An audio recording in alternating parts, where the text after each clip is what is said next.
Your brand may be staying on top of current trends, but are you agile enough to stay relevant, resilient, and successful as customers, competition, and the world continues to change at a breakneck pace?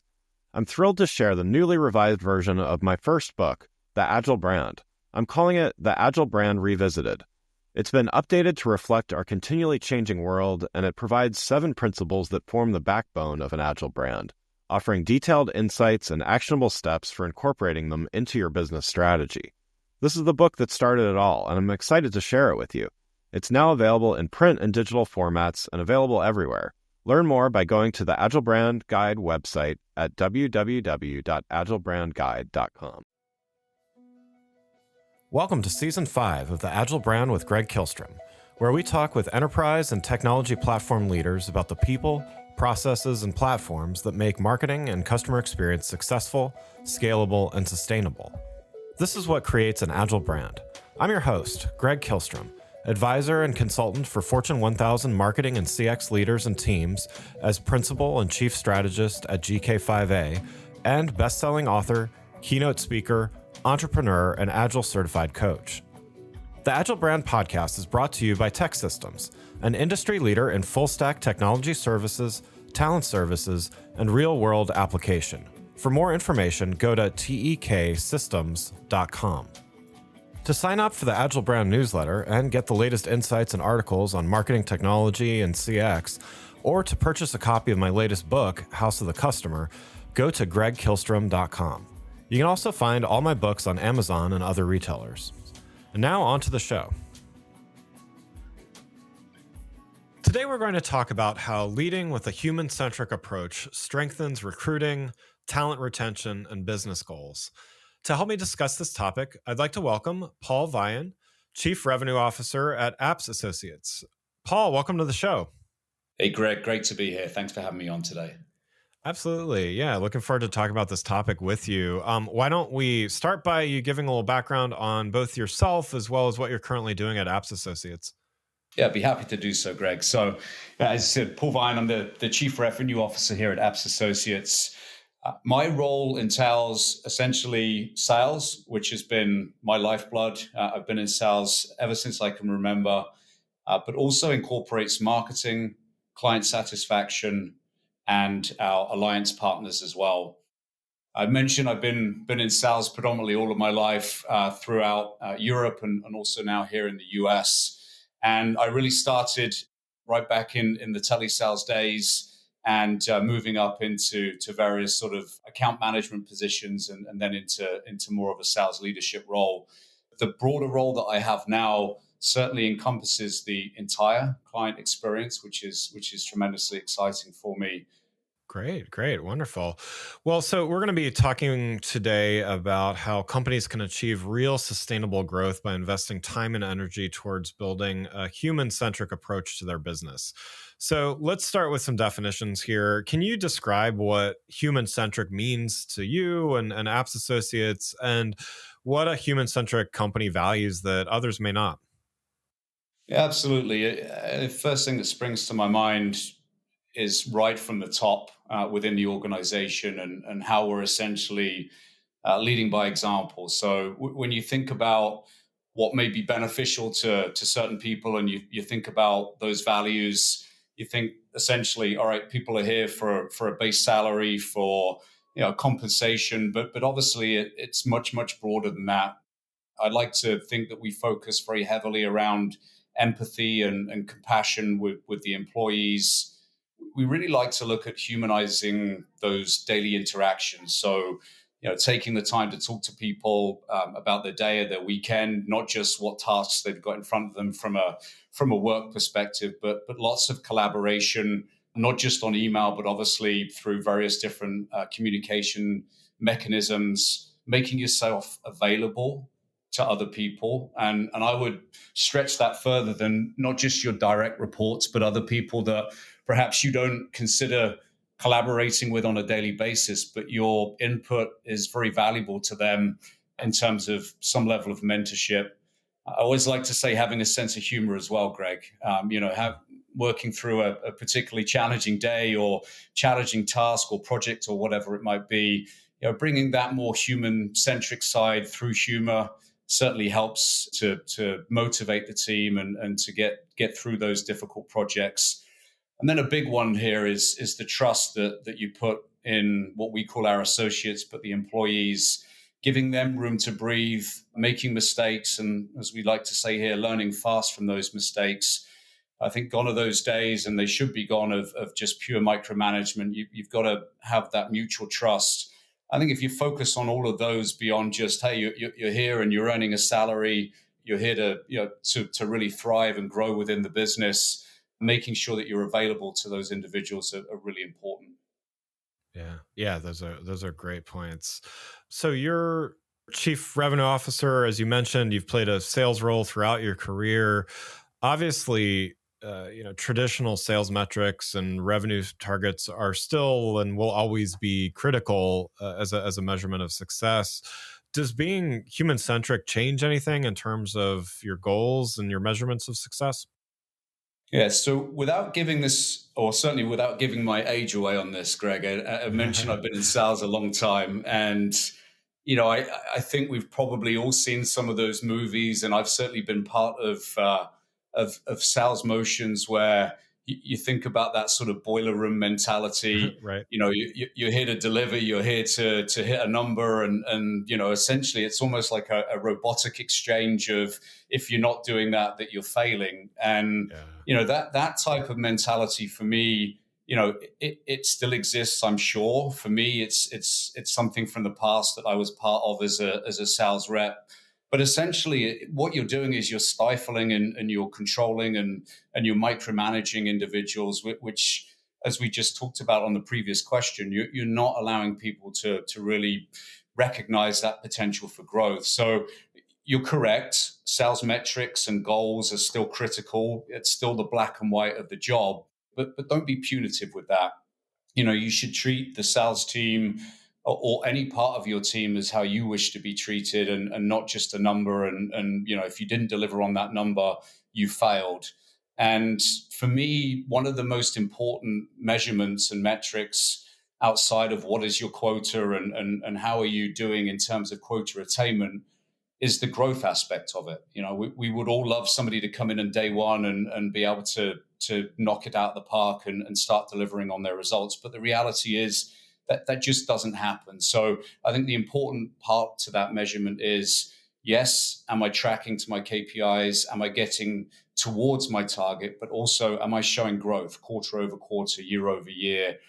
That human-centric approach, what I found, not only does it inspire and motivate the employee or the salesperson in this example, but that sort of trickles back down through to the customer engagement as well.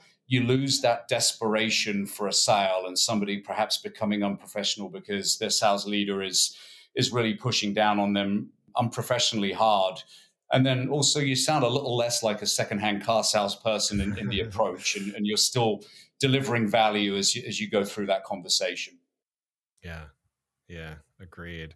And so lots of different people are motivated by different things. In the boiler room scenario, you think Yeah. of a lot of people that are very highly motivated by those extrinsic things, salaries, bonuses, commissions, all of those things. And those are great motivators. Nothing wrong with being motivated by those things. There's also people that are, in addition to those extrinsic things, they're motivated by intrinsic things. So, this could be, I like to learn, or I like to share what I learn with others and help others, mentor others. It could be many, many other things that are not necessarily tied to a dollar amount or something. How do you balance these two types of things, these extrinsic motivations, these intrinsic motivations, in order to make sure that everybody is truly engaged and also that the company wins? One size certainly does not fit all. Every individual is different, and everybody needs some level of different engagement and coaching and support throughout their career. You have to adjust to those individual needs to make sure that it's not that cookie cutter approach. And you've also got to keep in mind that each employee's working, that their total motivation is going to differ. And you have to adjust your style from a coach and a leadership perspective to make sure that you're supporting that team accordingly. And when you give somebody a voice, so you're not just talking over them and saying, "Hey, again, this is this you're here to earn a base salary, and you're here to earn commission, and that's what it's about." You're giving them the opportunity to essentially be heard, to be seen, and at that point, I feel like everybody is in that together to win. The second thing I would add is the positive workplace culture. So again, I can think back to various movies and times in my career where it's felt like more of a punitive approach to getting sales done. And if you don't do this, then this is the negative outcome. I don't think you can underestimate the power of positivity. And again, that goes from the top down. So from the leadership down, it's really important that you set that tone and set that message. I think the other thing that we quite often think about is celebrating the small wins along the way, which includes the recognition and praise, but then the ability to also identify where you haven't won, and to look at those losses and have those conversations open and honestly without criticism, but just constructive feedback in terms of how you're going to change that next time around. So it doesn't need to be punitive. And as I mentioned before, if you create that type of environment, you create the positive workplace culture, you're going to see that trickle down to the customer experience. I'm a true believer. We all talk about customer success and how we make sure that our customers are really happy. If we don't start that focus internally with the employees, ultimately, I think the customer suffers. So that is a really important benchmark. And I'll just wrap up on this, that how you make others feel in general speaks louder than I think anything else that you can ultimately say around a particular number or something in black and white. Before we continue, let's take a quick break. If you're like many marketing leaders today, you're inundated with a need to improve the customer experience across an increasing number of channels and touch points, all while ensuring your team is performing well, innovating, and continuously improving. So how do you find the time to determine what's next for you, your team, your brand, and your customers? My company, GK5A, can help. Whether it is advisory services, evaluation of marketing technology platforms and solutions, or digital agencies and implementation partners, or assistance with creating strategic roadmaps and prioritization of efforts, we've done it all and served as an ally to Fortune 1000 brands in industries like financial services, healthcare, consumer electronics, professional services, and more. You can learn more about these services and contact us at www.gk5a. That's www.gk5a.com. Now let's get back to the show. You kind of touched on this already a bit, but what about, it's one thing to have a new employee be happy and excited. I think most of us, when we start a new job or a new project or whatever the case may be, there's some kind of enthusiasm in it, and that often lasts for a while. But what about the talent retention component of this? Some of these things, even some of these motivators can be short term, and people are often motivated by some things at different points or to an extent. So we're living through, it was the Great Resignation. There's lots of labels for all the quiet quitting. There's all of these things going around, and they have to do with a number of different things. And certainly we don't have time to talk about the origins of all of these, but we've got people resigning because they're not finding value in their work. We've got people quiet quitting, which, and kind of just doing less than they might have normally. And, we've got all of these other things. It's expensive to lose an employee. It's expensive to hire an employee. Given all of what you shared already, how do successful companies look at this idea of retention? I think in general, the whole conversation around the Great Resignation and really just the battle for really good talent that happened as we emerged from the pandemic was really interesting, and it certainly got us really focusing much more around retention overall. To your point and to your question, Greg, the time that we now invest in focusing in on orientation and onboarding increased significantly, and making that a really positive, pleasant, seamless experience as people join the business. It's interesting. The company I work for now, Apps Associates, we've always had a remote work policy. We're not really in the office organization. We're about 1,400 people and distributed across various different territories and regions across the globe. But we've had that flexibility. So we didn't face that issue like a number of organizations did, and then trying to work backwards from that and getting people back into the office as well. And then that also helps with that work-life balance that we're hearing lots about as well. That I think that is important, and I've realized that myself in terms of travel and how much time I'm spending on a plane now compared to what I was prior to the pandemic has shifted. But I still feel extremely productive, and nothing else has really suffered from that reason. And I think if you look around all of those different areas, you add more focus around just general career growth within your organization, training opportunities, and back to that sort of positive culture and open door policy.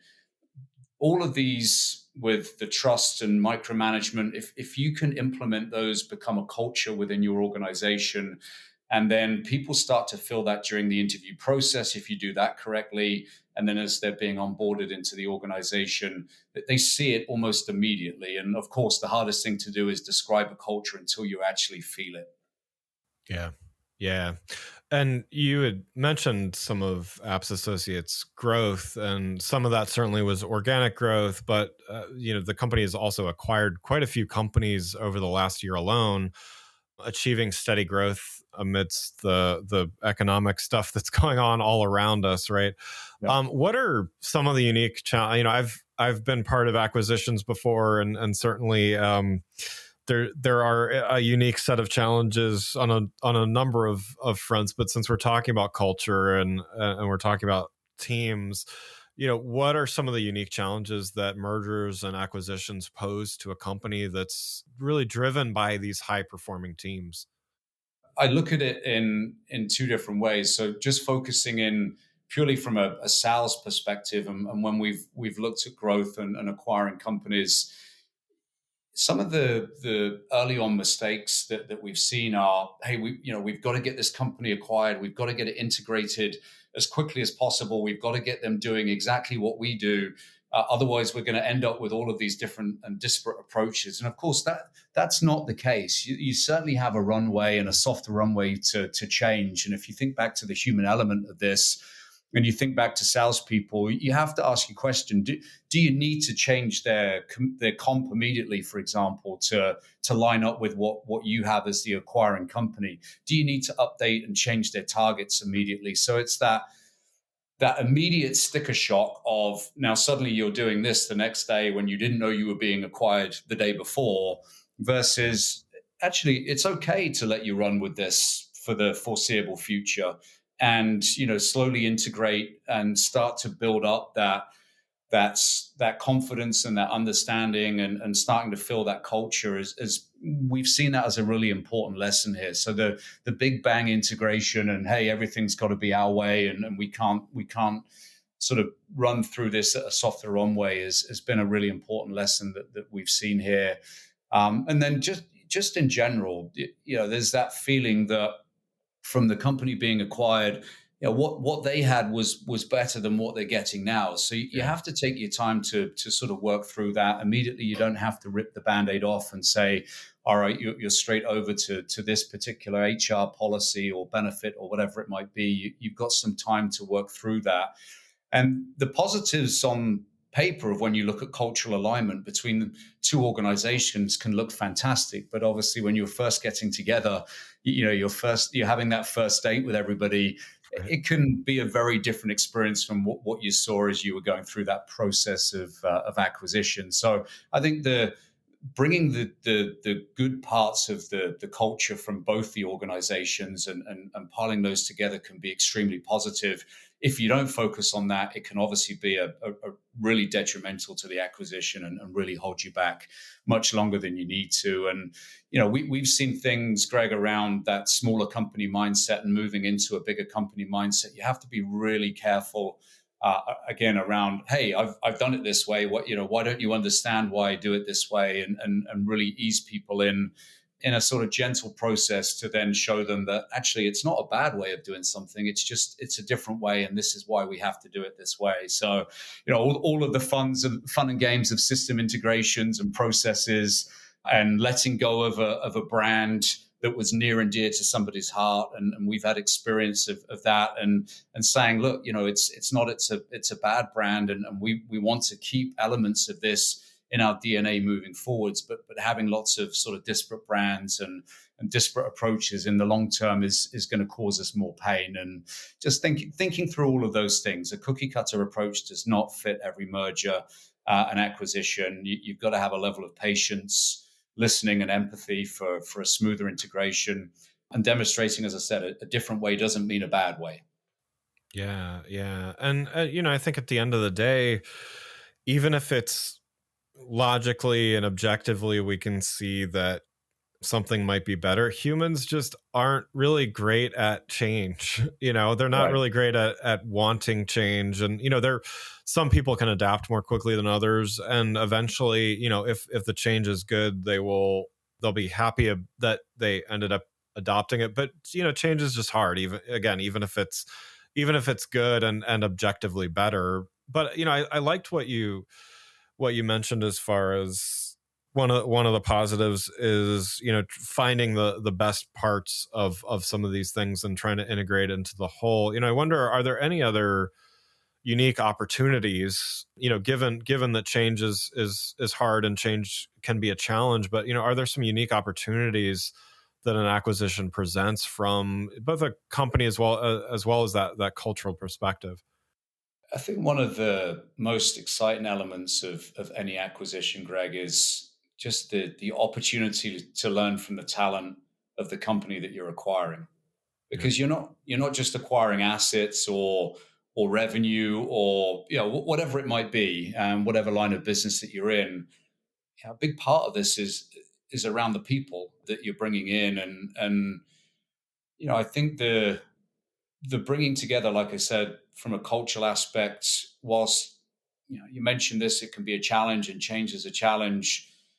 If you handle that correctly, and you don't go with, hey, we've got to solve this in 30 or 60 days, it can Yeah. really fuel what you currently have when you bring two sets of people together that have really great ideas and have built something ever so special, to be able to then take that and then create something even more special.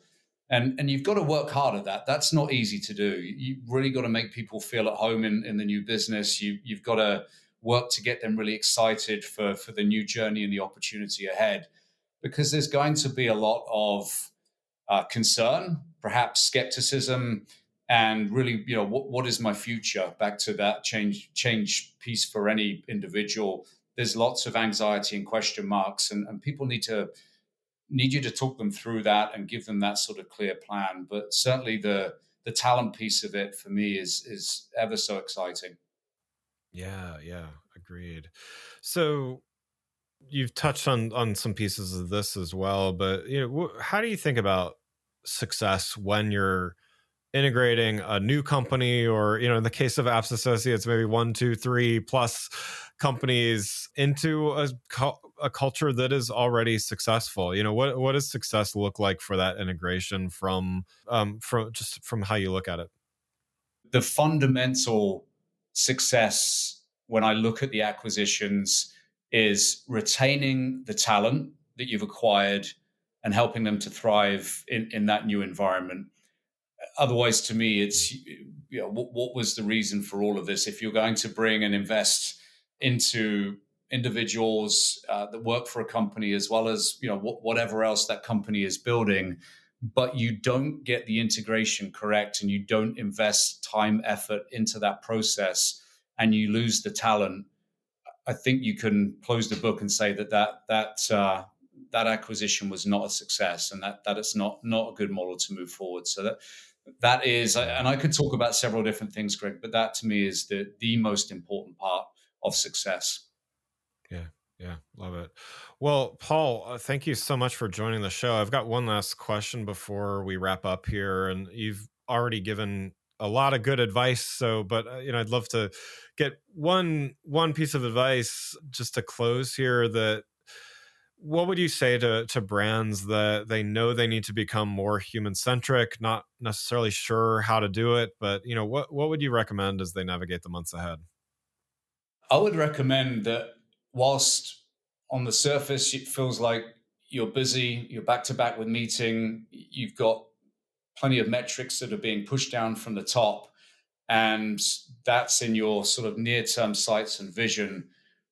If you don't take a big portion of your day to be talking to your team members, to be interacting and engaging, to be there showing that empathy and working through things together and collaboratively, that you're not going to see that improvement. And I just can't stress that part enough, that it feels like sometimes you get to the end of the day and you may not have accomplished what your day-to-day tasks are because you've been working and solving issues with your team and with other people that are coming to you in a sort of mentoring capacity. But you can't underestimate the importance of that. So my advice would be take that time and take a significant portion of your week to do that and to work and talk to your team. Yeah, great, wonderful. Well, again, I'd like to thank Paul Vian, Chief Revenue Officer at Apps Associates, for joining the show. You can learn more about Paul and Apps Associates by following the links in the show notes. Thanks again for listening to the Agile Brand with Greg Kihlstrom podcast, brought to you by TEKsystems. If you enjoyed the show, please take a minute to subscribe on your podcast channel of choice and leave us a rating so that others can find the show more easily. You can access more episodes of the show at www.gregkihlstrom.com. That's GREGKIHLSTROM.com. To get a copy of my latest book, House of the Customer, visit my website, or you can find it on Amazon or other retailers. The Agile Brand is produced by Missing Link, a Latina-owned, strategy-driven, creatively fueled production co-op. From ideation to creation, they craft human connections through intelligent, engaging, and informative content. Until next time, stay agile.